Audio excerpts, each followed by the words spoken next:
Alrighty, we're right at about the 2-minute mark. So once again, thanks for everybody who joined right on time. The folks who came in a second late, we'll go ahead and get kicked off here today. Hopefully, this will be some good information for you as security practitioners as you're working through this rapid change we're all going through when it comes to AI.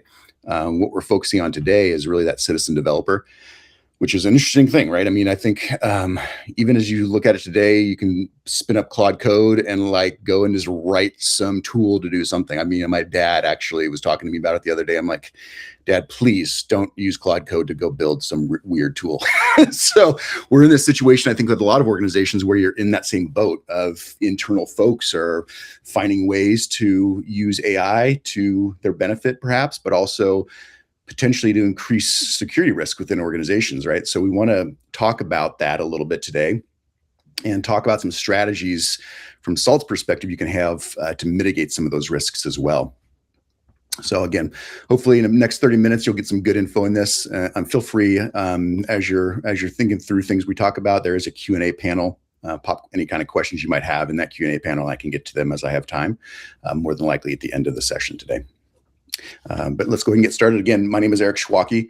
I am Director of Cybersecurity Strategy here at SALT. And so AI is really top of mind for us when we talk about the agentic action layer here at SALT. And it's one of these things that we understand from security practitioners' perspective. It's probably a lot of on top of your minds as well of how do you sort of mitigate some of this challenges that are coming very rapidly at you. So hopefully this will give you some good insights into that. Little agenda. We're going to talk about the citizen agent. And what that looks like. Like I said, we really focus on the agentic action layer here at SALT, and I'll talk about how that's maybe different from some of the other AI security tools that are being talked about to you. And so we'll talk about what sort of our perspective on that and how that's different. The architectural shift you got to think about as you're working with citizen developers and then securing that innovation. Of course, we want to make sure that citizen developers, they're probably doing great things, but we want to make sure that as they're doing those great things, that they also maintain some kind of guardrails around that, so it's not causing any kind of inadvertent harm to your organization. And then where do you go from here? Like, what do you do after this? What can you take away and carry on with? So a little bit about the citizen agent, just so that everybody's on the same page when we talk about this. There's a couple things here that are pretty important, right? I mean, I think the big one is that with things like Clawbot and different tools that are out there today, almost anybody can very rapidly spin up tools that allow them to connect to backend data sources within their organization they're working at. Even if they're on like a personal device, for instance, they could still spin up some tools that allow them to access potentially sensitive data within a corporate organization. And so that's sometimes okay, sometimes it's not okay. But what happens is these become very sort of shadow integrations within an organization that you're trying to figure out how do you visualize those, how do you see that, how do you manage the potential risk of those. The other thing we talk about is sort of this action gap. A lot of times these tools, these AI tools, they're almost able to bypass all the guardrails we've been putting in place for the last 20 or 30 years. We've been building these layers and layers of security technology to control for the risks we knew about. And a lot of these agentic tools that the citizen developer is using can go right by those. And so it gives you this visibility gap, this governance gap, and it becomes very challenging that way. And the other one that we see a lot of, right, when you think about securing AI or AI security, a lot of organizations that are in the security space for AI, they talk about that mouth, the prompts. How do you secure the prompts that are going into these LLMs? What are you making sure that the prompts look correct and they're not able to steal specific data when they actually just, type in a query within an LLM. What we like to think about more also is the hands, right? What are the API actions, the underlying fundamental things that are connecting all these tools, all the LLMs, all the MCP servers, all the AI agents, or the other tools that your citizen developers might be using? What is actually going to look at that, right? I think, and we think from our perspective, that's very important. You have to have a full understanding of what's actually happening on the underpinnings to make sure you can control for potential risks that is associated with any of that communication and that development process. The Fabric, so you talk to Salt, and one of the things we talk about a lot is the API fabric. If you look at these first three buckets of the fabric, even with microservices, it was getting sort of complex, right? From an API perspective, as you look across this, right, there's little API connection points. We bought some mobile apps into the picture. There was a couple more sort of API connection points. Microservices, we saw a pretty big explosion on these API connection points.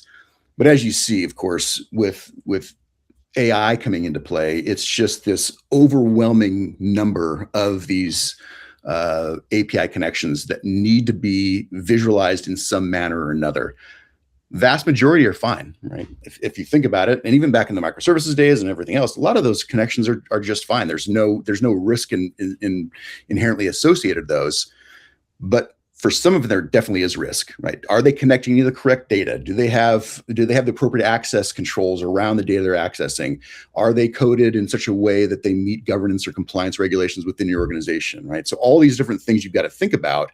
And as a citizen developer, start building out more and more of these tools internally within your organizations, it just becomes pretty overwhelming, right? From a security ops perspective or a DevOps security perspective, it becomes very overwhelming to understand and visualize all of that with sort of the standard legacy tools.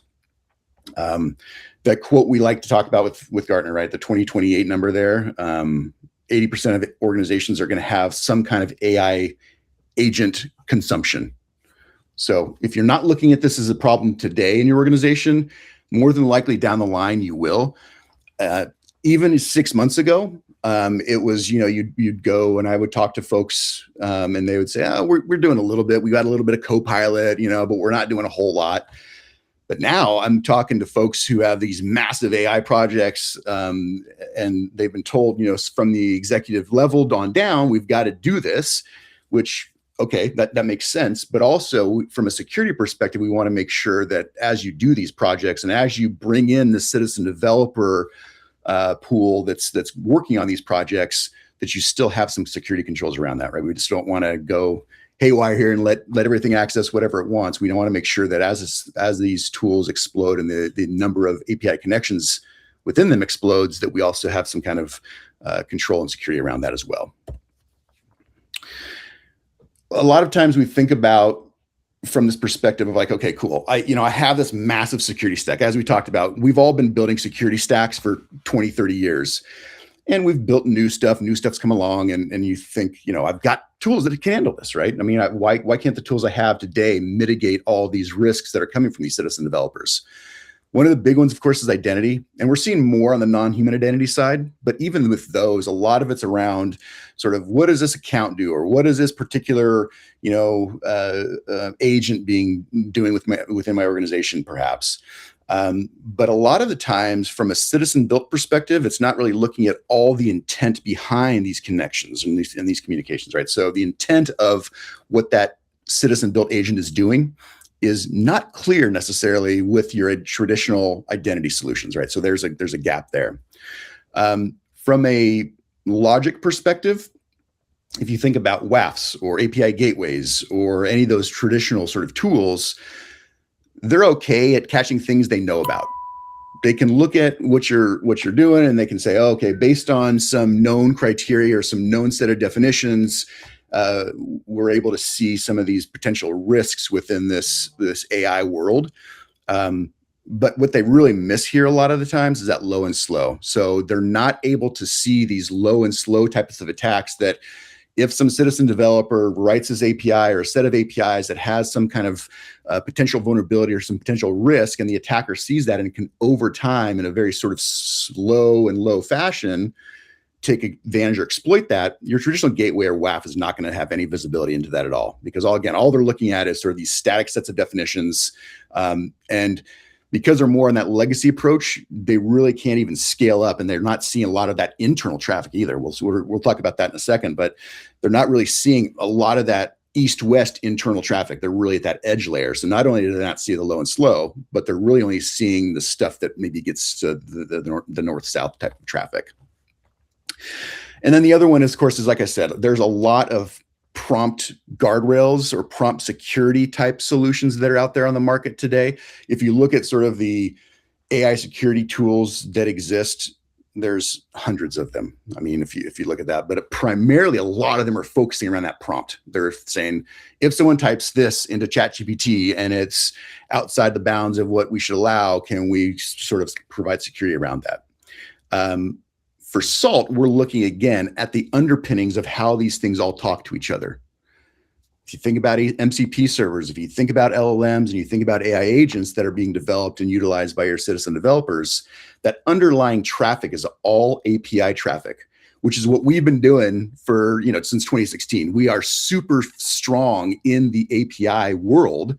All this stuff is APIs, right? And so if we can provide you that information from the API perspective on what all these AI things are doing, you're going to have much deeper insights into all of that and be able to theoretically, quickly mitigate a lot of that risk right at the jump. So it's a very big differentiator for us there.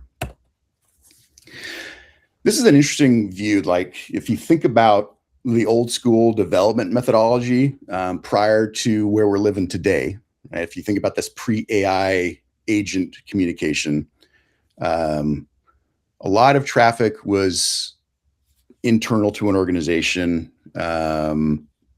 There was professional developers, right? It had these folks who'd been working in their basement for 20 years doing development. And they were super a big part of all of this, and they sort of understand at a fundamental level how to write secure code and all these things, right? And so that was a big thing back in the day before AI.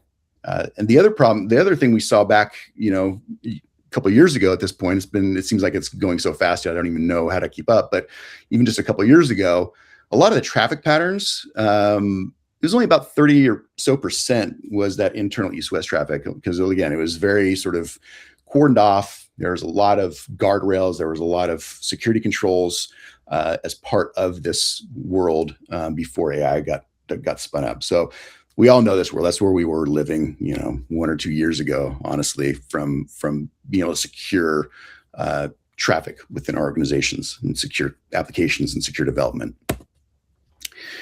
As we see now, though, with citizen agents, and we bring in AI agents to this, we bring in LLMs to this, we bring MCP servers into this, anything that a citizen developer can use. So you have a couple problems, right? You've got the citizen developer who may not be the expert around this. I mean, it might be someone on the customer success side that wants to build up some little application. It might be someone in sales or marketing or whatever, right? So you're getting a bigger mix of potential developers, because they can, again, jump into Claude Code and they can say, write me something that does X, Y, and Z, and it'll walk them through the process, right? And then, of course, the other problem is when they're doing that, they're building their own agents that are attaching to internal LLMs, that are attaching to internal MCP servers, that are obviously accessing potentially sensitive data within your organization. So you have a much bigger challenge on your hands as a security practitioner to mitigate all of the risks associated with this. And indeed, what happens is we have this shift of most traffic going north-south out of the organization and being able to control it that way with edge specific tools, to a lot of this internal traffic happening that you may or may not have good controls around, because you sort of thought, well, it was mitigated by my edge technologies back in the day, but now with all the internal API traffic or citizen developer traffic that's in my organization, how am I going to mitigate that? You might not have a great answer for that. And so as you see, the visual here is that, like, if you think about those purple lines now, like where, if you take a step back from your own organization, within your own organization, you say, hey, this is just a couple of AI agents. It's not anything massive here. What do I do to control for that security issue or security risk?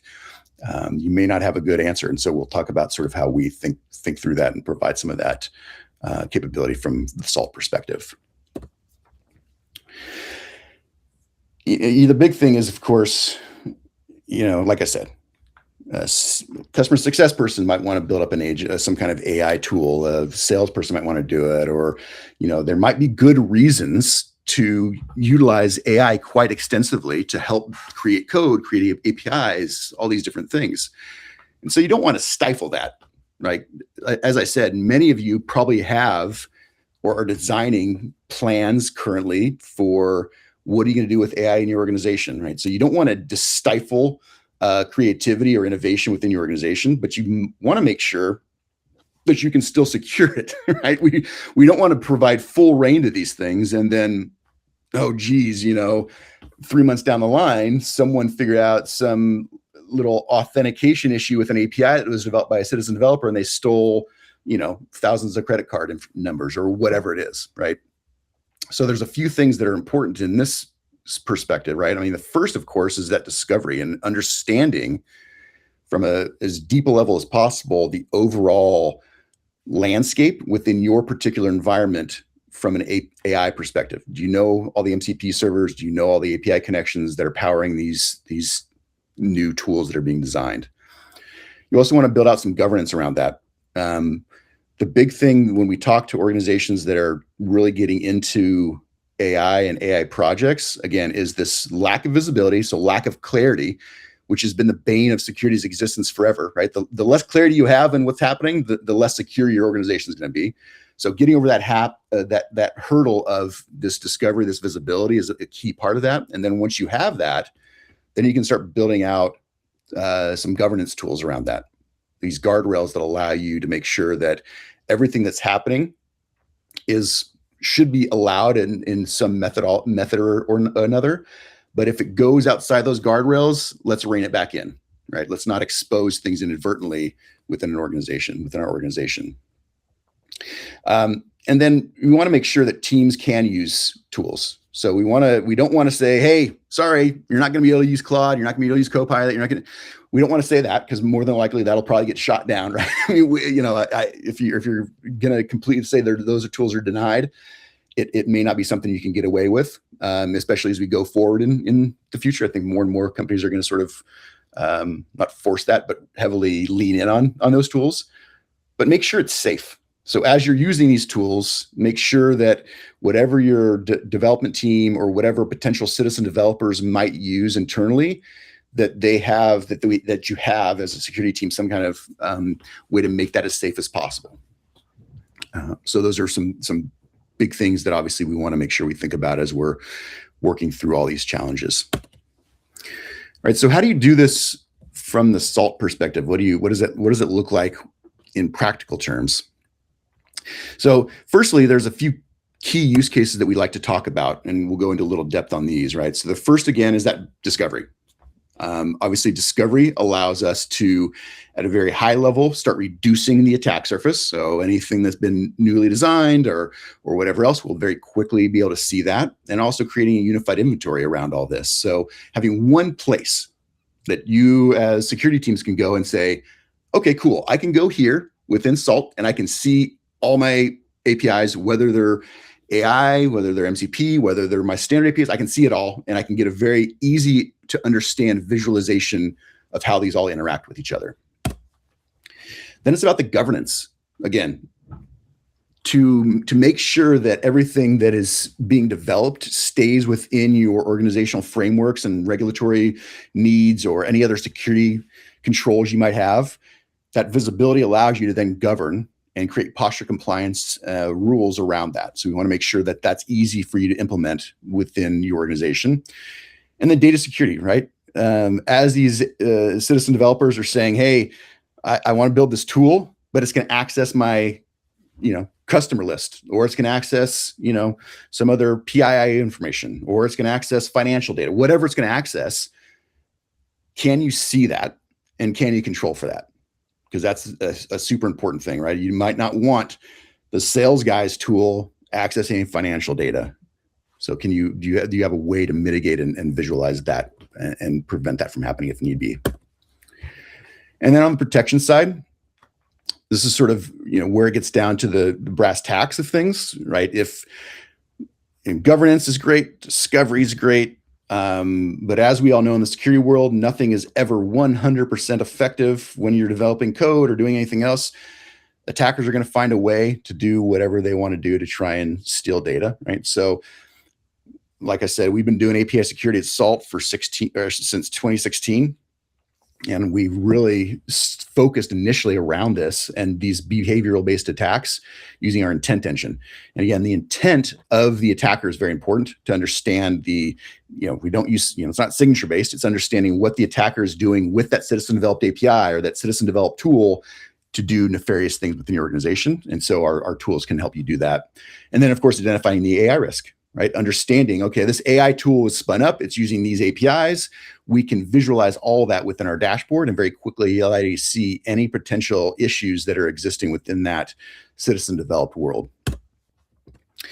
So again, what types of APIs do you have? This is also critically important to understand as you're going forward and building out security controls around all these new AI projects you might be doing. The first is externally exposed ones, right? So do you have a sense of any APIs that a potential attacker might easily be able to see and try to exploit? All the internal APIs, like I said a couple slides ago, these internal ones are super critical because obviously the external ones are going to be external hackers, but the internal ones, if the attacker gets away inside by whatever mechanism, and those internal APIs are not protected, then they have full access to those internal APIs that, of course, have direct access to potentially sensitive data. So making sure you have a full sense of that. And then those third-party APIs are your citizen developers doing stuff where they're using AI tools to connect to your internal databases that then connect to Salesforce, that then connect to other, Jira, whatever, right? You have a sense of all that. And then rogue and zombies, right? So these are something we talk about a lot. We've been talking about for years, but I think this will become even more of a problem as, a sales guy builds a tool, it creates an API, and then that tool is never used again, but it's still there. It's still able to do whatever it was before. Do you have a visibility into that? And then MCP APIs. So again, this is sort of what we've been talking about quite a bit, but it's the ones that are the MCP server tools that are spun up by these citizen developers, and making sure you have full visibility into all those APIs as well. What are the sources of context? So we'll talk a little bit more about all these in depth in a second, but Salt Surface is a capability that allows us to show you all those internet exposed visible APIs. Salt Connect allows us to very rapidly see source code issues and configuration issues within your APIs.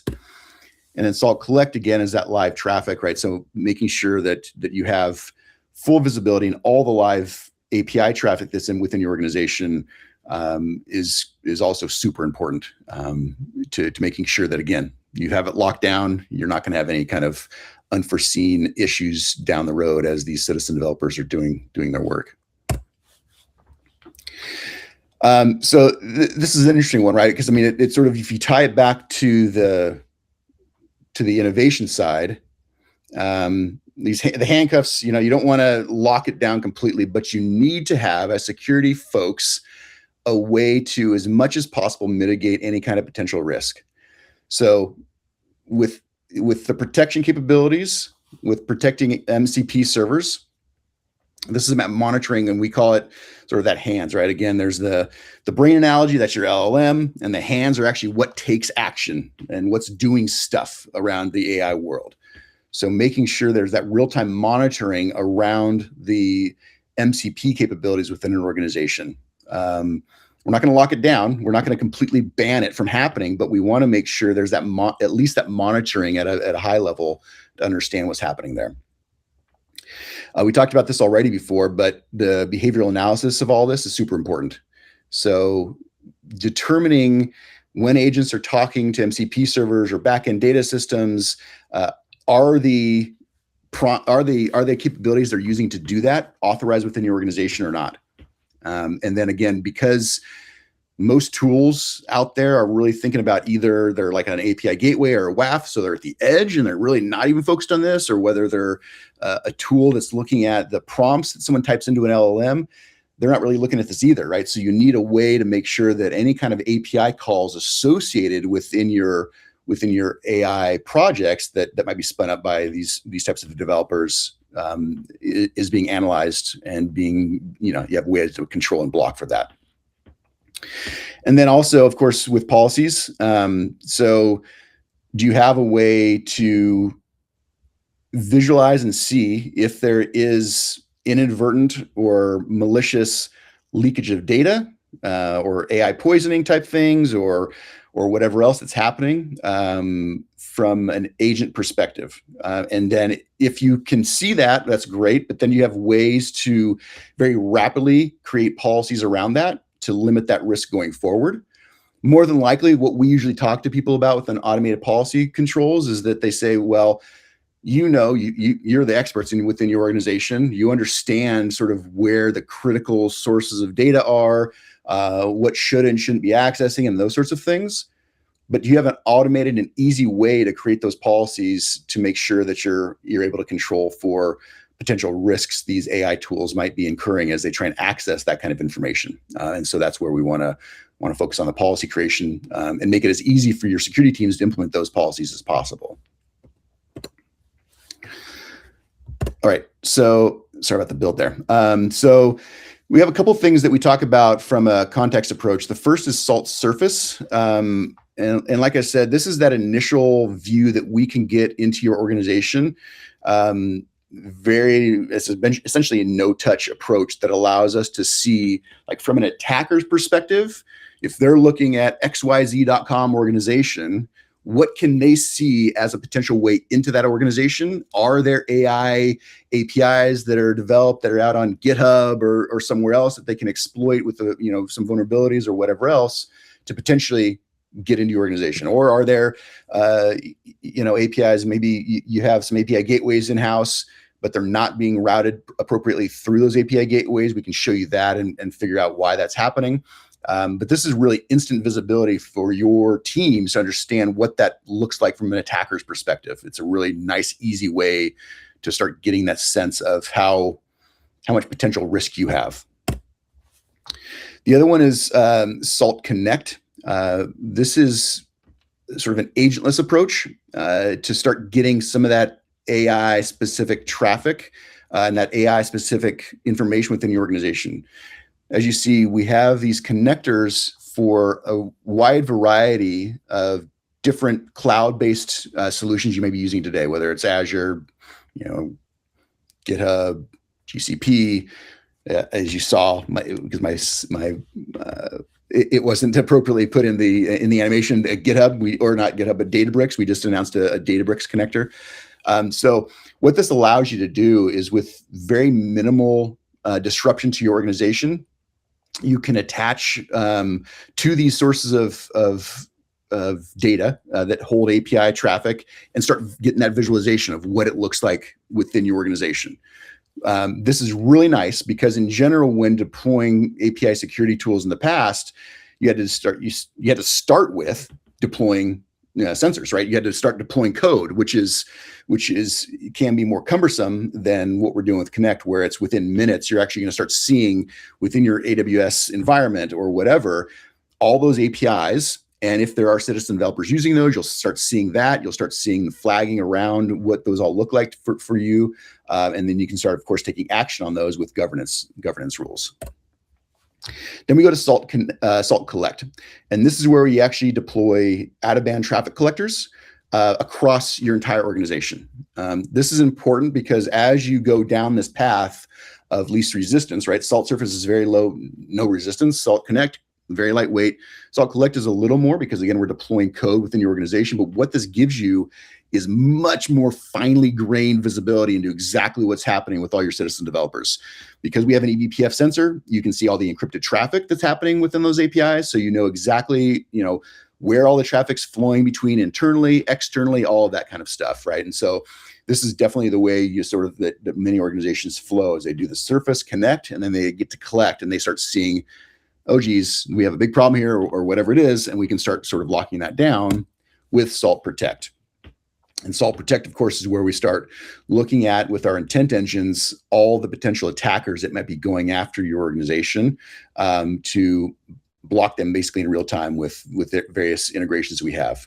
But this is a super important thing that, especially as we work through, and we've talked about today is sort of the good side of AI and citizen. I mean, sort of the good stuff where citizen developers can create cool stuff. On the flip side, of course, is that the attackers will start using and have started using their own AI to do bad stuff, right? And so you really need tools like Salt Protect in your tool case that rapidly understand that changing approach the attackers are taking to mitigate any kind of risks and block those attacks as quickly as possible before they can cause any kind of significant harm for you.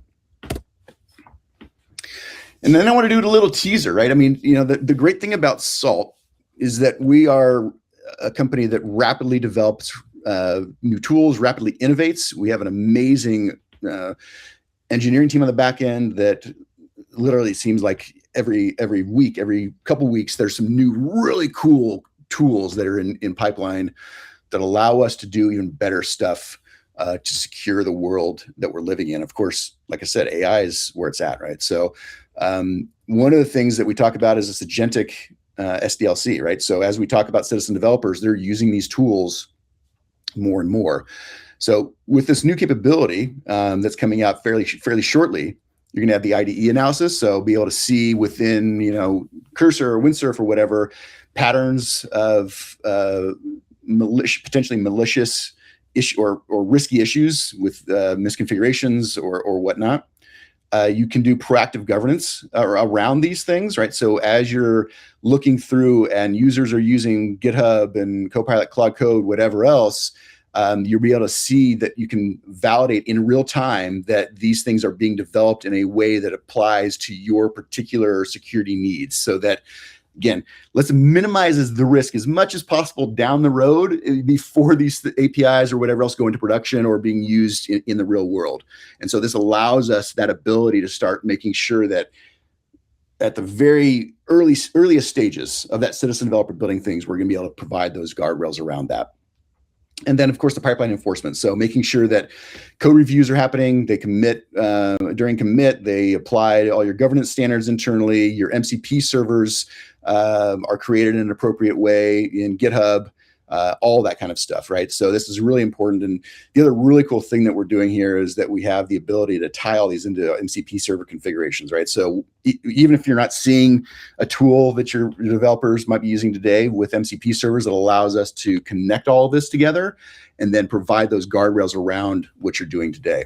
Like I said, this is a teaser, but what I want to do, I'm going to pause here for one moment. If this is something that you're like, I would love to know more about this. This is really something we're looking at and trying to understand how we make sure that we're developing the most secure codes as possible in this agentic SDLC pipeline. Go ahead and scan my LinkedIn here. And what I would like you to do, if you're interested in getting sort of an early access to this, go ahead and scan my code. I'm going to be looking right after this call. I'll add anybody who wants to connect, and then send me a quick message. Say, hey, Eric, I saw something about this agentic SDLC. Would love to get an early taste on it, and I'll get you in touch with folks who can do that for you. And I will go ahead. Okay.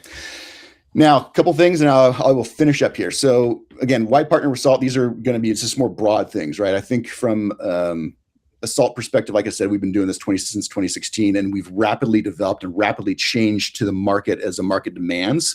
And again, a lot of that, of course, is focused around AI. But the first thing I want to point out is industry recognition. We've had great success across industry recognitions, showing that our product is sort of a leader across all the other vendors who say they're in this space. KuppingerCole is the top one you see there. They gave us an overall leadership position within their analysis. So then the other one, of course, is we have great funding across the board from a big series of, as you can see, of top tier firms. Again, we have the ability to do a lot of things because of this support. And so we're very excited about the ability to bring these innovations to organizations like yourselves to make sure that we help prevent any kind of future risks associated with that. Like I said, continually innovating. I mean, this thing never stops. As you see, there's a few things here that are just sort of the first to market. But like I said, it's almost like a weekly task of ours of like, what is all the cool stuff? What are we going to talk about at Salt that came out this week that's so cool, and trying to whittle that down to the top few. And so there's a always this push internally to make sure we have the best solution possible, depending on for whatever your security needs might be on the API side. And then, of course, like I said, customers love us. We have 4 of the biggest airlines and a bunch of the banks, and we have great customer successes there. All right, so before we end here, I want to leave you with a couple things to take a look at. The first is there's a book. I don't want you to don't get upset by the name. I don't think any of you on the call are dummies, but we put a great book together called the AI and API Security for Dummies book. So it goes into a lot more of this stuff. It's obviously, I don't know what it is, a 40 some page book that has a lot of good details. So if a lot of the stuff is maybe new to you, or if you're still trying to understand, like, what are we going to do to secure our APIs, that's a great book. You can just, it's a pretty easy read. You can get through it pretty quickly, but it's a good one that's out there and available for you.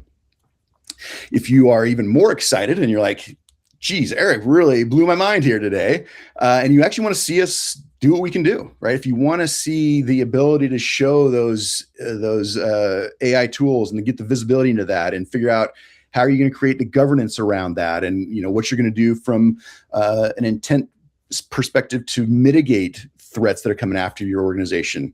That QR code there is a quick one to get you to our demo, and we'll give you within 30 minutes, you're going to get a lot more detail than even I showed, that actually shows all this stuff in action, with live data, all that kind of great stuff. So I want to give you a second to scan those as needed. And then I will move on to Q&A and see if we've got any questions from the audience that I can address. Let's see what we got here.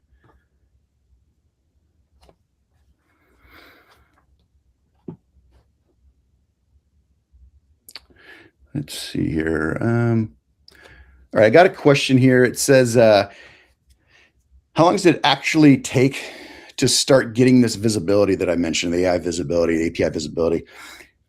Like I said, we have Salt Surface that basically is almost instantaneous. You can request a Salt Surface scan from us today, and we can do that, and you basically will get it, very quickly. It starts showing you that externally exposed attack surface. With Salt Connect, which is our ability to attach to your cloud platforms to start seeing this, again, that's within minutes. What we've done with these abilities is to, and these new tools that are part of the platform, is to rapidly provide you this visibility. Because like I said, in the past, if you think about API security, a lot of it was just that time to value, time to visibility, time to whatever. And Salt Connect allows us within minutes, literally, to start showing you what's happening within your environment and start seeing some of that risk and building those governance rules around that. Let's see here. Why can't my current WAF or API gateway see this stuff? Like I said, the big challenge with the WAF and a gateway, and sort of just how they're sort of built up and how they're deployed and how they're implemented, is that they're really at that edge layer. I mean, so they can see some of this stuff, right? They can see some of the stuff as it's going north and south within your organization. But because of their legacy nature, they're missing so much of that internal traffic that many of these citizen developers are using today. They're just simply blind to it. And if you're blind to it, you can't control for it, you can't protect it, can't do any of that stuff, right? So that's one of those things that they just don't have the ability to see it.